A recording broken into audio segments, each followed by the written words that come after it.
હિંમતભાઈ, એક નીતિ છે, યોગ્યના યોગ્ય સમયે તારીફ કરવી એ પણ એક ધર્મ છે, જેથી કરીને સત્કાર્યને પ્રેરણા મળે.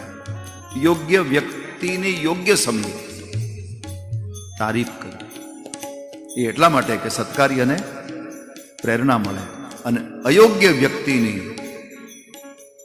અયોગ્ય સમયે તારીફ કરવી એનાથી સમાજનું પતન થાય છે.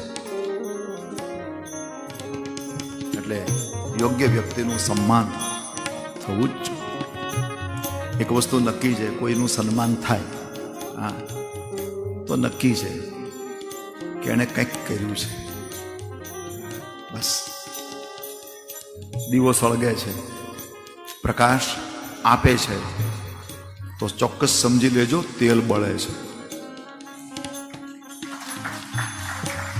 અને તેલ ન બળે તો દીવો ક્યારેય એમાં સમાજનો દીવો પ્રગટેલો રાખવા માટે આ સમાજના શ્રેષ્ઠીઓને તેલ બનવું પડે છે.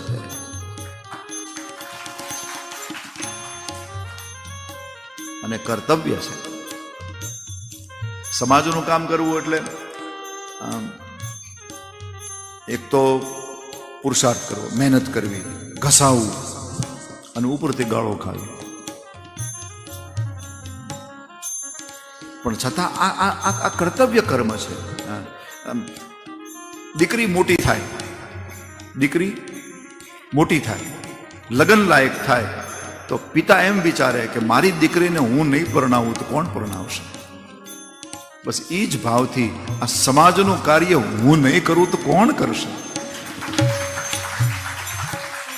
એ ભાવ હોવો જોઈએ. આપણે જ કરવું પડે, આપણો જ સમાજ છે. એટલે બધાનું સ્વાગત કરવું જોઈએ.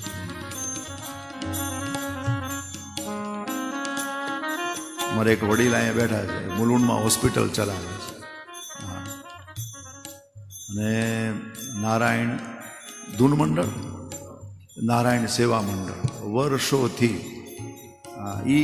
એની સાથે મારે પરિચય વર્ષોથી છે. હમણાં ગયે વર્ષે મને હોસ્પિટલનું ઉદ્ઘાટન કરવા માટે મુલુંડમાં બોલાયો, અને સાવ ફ્રી હોસ્પિટલ ચલાવે છે. તો આ બધું સેવા આમ જોઈએ ને ત્યારે રાજી થાય. આવું જ્યારે જોઈએ ત્યારે અમને એમ લાગે કે અમારી કથા ઉગે છે, કથાનું ફળ મળે છે. અમારા ઇન્દ્રવદનભાઈ માટે વાત કરું છું. એટલે તમારો બધાનું સ્વાગત છે. તો માને એમ થયું કે આ સંસ્કાર મારા કન્યામાં આવ્યો ક્યાંથી. એટલે સંસ્કારનું ધ્યાન માતા પિતાએ રાખો. અને બાળકોને સંસ્કાર આપવાથી 4 ફાયદા છે. હા, જો આપણે બાળકોને સંસ્કાર આપીએ તો પહેલો ફાયદો આપણને પોતાને કયો, ઘડપણમાં વૃદ્ધાવસ્થામાં એ ભગવાન માની અને સેવા કરે. સંસ્કાર આપ્યો હોય. માતૃદેવો ભવ, પિતૃ દેવો ભવ. અને સંસ્કાર ન હોય તો વૃદ્ધાશ્રમમાં ભરતી કરે. ભારતમાં વૃદ્ધાશ્રમ હોવો એ ભારતીય સંસ્કૃતિ માટે સારું નથી, પણ છે. અને એનું કારણ અસંસ્કાર છે. કોઈ પોતાના માતા પિતાને વૃદ્ધાશ્રમમાં મૂકવા જાય તો એ અસંસ્કાર હોય તો જ બને. અને બીજું, પ્રસંગ આવ્યો એટલે કહું, કોઈ ખોટું લગાડવું નહીં. અમે તો વ્યાસપીઠ વાળા બોલ્યા કરીએ, તમારે કાંઈ માથે લેવું નહીં. પણ માતા પિતા વૃદ્ધાશ્રમમાં ઓછા જાય છે, સાસુ સસરા વધારે જાય છે. જો મારા સંકેતને સમજી શકાતો હોય તો. એટલે સંસ્કાર, પેલો ફાયદો માતા પિતાને પોતાને, અને બીજો ફાયદો સંતાનોને. સંતાનોમાં સંસ્કાર હશે તો એ સુખી થશે. સંપત્તિ કેવલ સુખનું કારણ નથી. પૈસા સગવડતા કરી આપશે, સુખ નહીં આપે. પૈસા વ્યવસ્થા કરી દે. વ્યવસ્થા અને સુખ એમાં બહુ ફરક છે. એટલે સંસ્કાર હશે તો સુખ. કેવલ સંપત્તિ હશે, સંસ્કાર નહીં હોય તો પછી જે સોની નોટ કોઈ ગરીબનું પેટ ભરી શકે, એ જ સોની નોટ દારૂનો બાટલો એ ખરીદી શકે છે.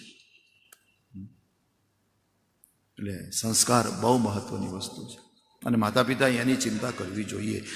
હું તો ઘણી વખત કહું કે જે હોશિયાર માતા પિતા હોય ને એ સંતાનો માટે ક્યારેય સંપત્તિની ફિકર ન કરે, કે હું મારા છોકરાઓ માટે કેટલું મૂકી જાઉં એની ફિકર ન કરે. સારા સંતાનો સારા છે તો એ બહુ કમાવાના છે.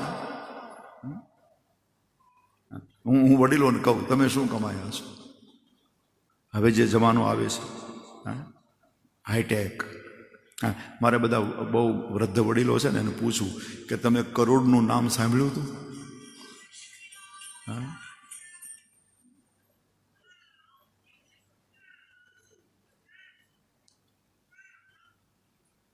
અત્યારે આવા છોકરાઓ બધા કરોડ સિવાય વાત નથી કરતા. કેવો જમાનો આવે છે! એટલે ચિંતા ન કરો, સારા છે તો કમાઈ લેવાના, ખૂબ કમાશે. એટલે ફિકર ન કરાય પૈસાની. અને સારા નથી તો રાખવાની જરૂર શું છે? દારૂ પીવા માટે, ગમે તેમ જીવન જીવવા માટે? સખત પુરુષાર્થ કરીને કમાયા હશું અને ઘડપણમાં એ જ છોકરાઓ ઊંચી જાતની દારૂની બાટલો લઈ અને ઘરમાં આવશે. એ વખતે એમ થશે કે આના કરતાં એકાદ ભાગવતની કથા કરાવી નાખી હોત તો સારું હતું. આ છોકરાઓ માટે આના માટે વધાય. એટલા માટે સંસ્કાર બહુ જરૂરી છે. ત્રીજો ફાયદો, આ સમાજને તાકીદે પવિત્ર પુરુષોની બહુ જરૂર છે, બહુ જરૂર છે. અત્યારે જે આ બધું ચાલે છે, આ બધા વડીલો સમાજને ચલાવે છે, સુંદર રીતે ચલાવે છે. તમે બધા એવું ઈચ્છો છો કે આમ ચાલતું રહે? આવું ઈચ્છો છો? હા કે ના? હા, તો પછી અત્યારે જે બાળક છે ને એ ભવિષ્યનો સમાજ છે. અત્યારે જે એના હાથમાં જ આ સમાજની ડોર આવવાની છે. એ સંસ્કારી હશે તો આ સમાજ સંસ્કારી બનશે. એટલે સંસ્કાર આપવો બહુ જરૂરી છે. એટલે સમાજને બહુ મોટો ફાયદો સંસ્કાર આપવાથી, સંસ્કારી સમાજ નિર્માણ થાય. અને ચોથો ફાયદો, રાષ્ટ્ર. આ રાષ્ટ્રને તાકીદે પવિત્ર પુરુષોની જરૂર છે. માણસાય વાળા માણસો. બીજા બધા દુષ્કાળને પહોંચી વળાશે હિંમતભાઈ, પણ માણસાયનો જે દિવસે દુષ્કાળ પડ્યો તે દિવસે જગતને કોઈ નહીં બચાવી શકે. એની જરૂર છે.